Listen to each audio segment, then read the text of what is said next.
Welcome to Not Milk Never Milk. Subscribe if you're lactose intolerant. In this video, I will explain how to file your property tax online in Delhi. First, navigate to the official Municipal Corporation of Delhi website or use their dedicated mobile application. Before you begin, ensure you have all your property-related documents ready.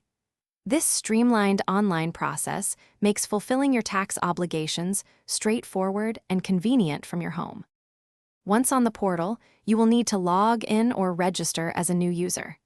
Then, accurately enter your property details, including the Unique Property Identification Code, or UPIC. You'll also specify the property type, its usage, and the year of construction. The online system will then automatically compute your payable tax amount based on the information provided. After the tax amount is calculated, you can proceed to the payment section.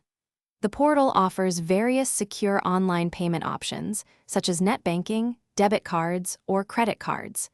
Carefully review the final tax amount before confirming your payment.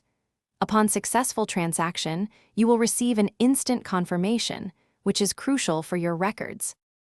The final step is to download and save your official property tax receipt. This document serves as proof of payment and is essential for future reference. You can keep a digital copy on your device or print a physical one. Always double-check that all details on the receipt, including the payment amount and property information, are correct. Thanks for watching. If this was helpful, leave a like and consider subscribing. See you next time.